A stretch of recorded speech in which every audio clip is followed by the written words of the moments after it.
am Victor Irving Jenkins of Crave The Spotlight. We love talking about mindset on this blog because mindset, we believe, is responsible for the entirety of one's life.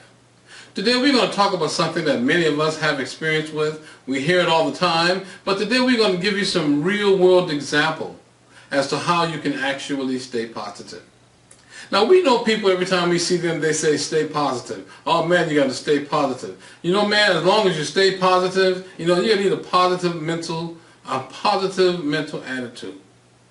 People throw that word positive around as though it's as simple as flicking a switch.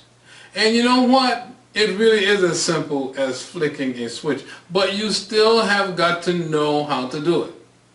We talk about a mind being open, and we talk about a mind being positive. Let me share a little something with you that I've come across recently. Now, this next few minutes is really going to rock your world because it's going to change everything that you've thought, and it's going to impact everything that you do from now on once you choose to believe what I'm about to say. And it goes like this. There is a thinking stuff of which everything is made, and which in its original state permeates, penetrates, and fills the interspaces of the universe.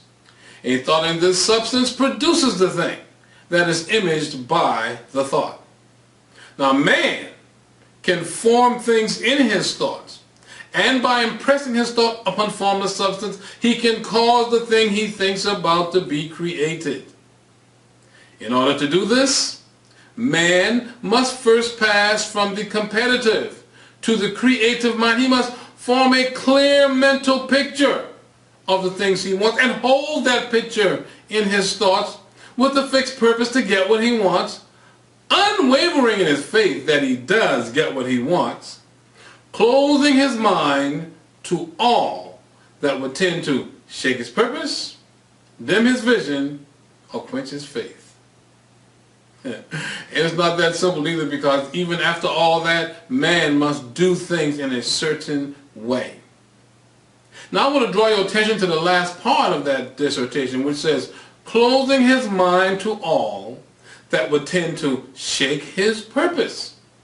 Now, how do you really do that? Well, first of all, you have to decide to believe the truth, and the truth is there is a conspiracy for you to have your way. The truth is that there are great things looking for you all the time, and all you really have to do is think about them. That is the truth. Now, when you come home from work and your spouse wants to have an argument with you, you know what? That's the time for you to listen. And that is the point. What I have found over the years that I have lived is that one of the best ways to close your mind to all that would shake your purpose, dim your vision, and quench your faith is to put a governor on this thing right here.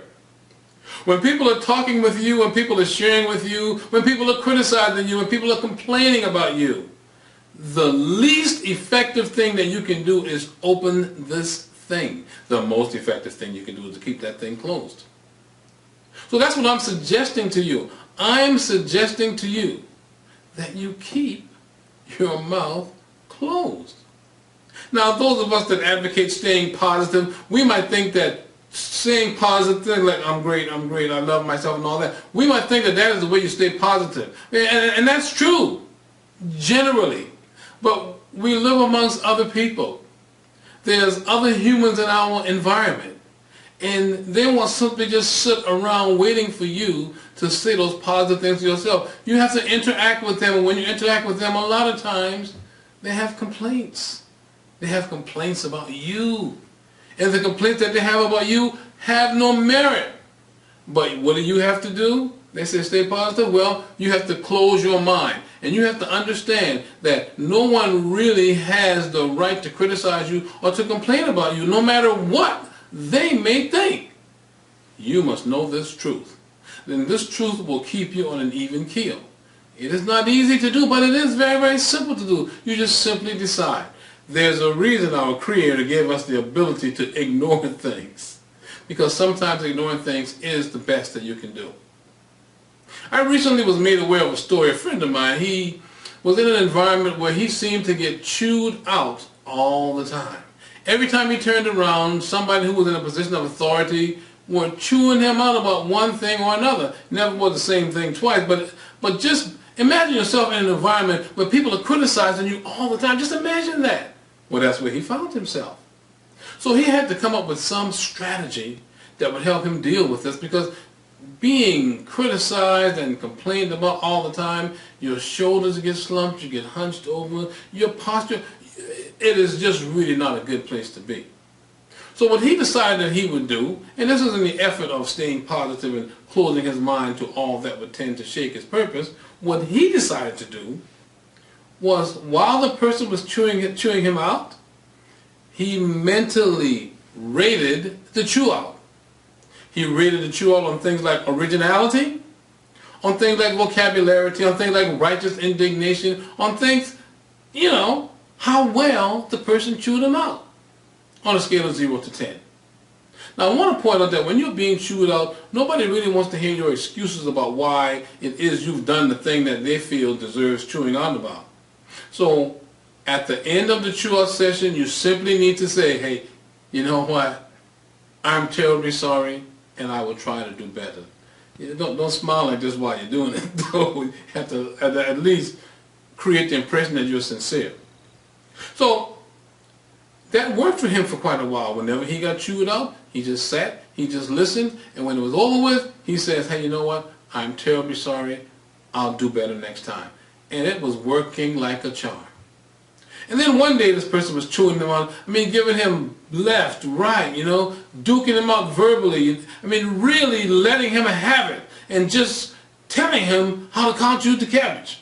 And while the guy was telling him that, he was standing there mute, with his mouth closed, listening and listening, all the while evaluating this guy's chew out, right? All the while evaluating how well this guy was smacking him around verbally. And when the guy got finished, while he was so caught up in his evaluation, he says to the guy, he just blurted out, he says, hey, you know what? That is the absolute best chewing out that I've ever gotten. And well, of course, the guy had to laugh because it was kind of funny. And they both laughed. And anyway, they ended up having a situation that wasn't so bad. But the story is not about them and their situation. The story is about how you can stay positive by closing your mind to all that would tend to dim your purpose. You have to do that because your mind will run roughshod over you if you let it. Your mind will take an idea and just keep going with it, and if you want to be negative about it, it'll be negative about it. If you want to be positive about it, it'll be positive about it. So when people tell you to stay positive, that's a good thing to know, that's a good thing to hear. But the time that you want to employ that philosophy is when you're getting chewed out, is when you're being criticized, is when you are in a situation where an average person would react by being defensive. So I hope you have enjoyed this blog. If it's blessed you, if it's helped you, please send it to somebody, let them see it. But for now, I am Victor Irving Jenkins from Crave The Spotlight, inviting you to have a good time until the next time.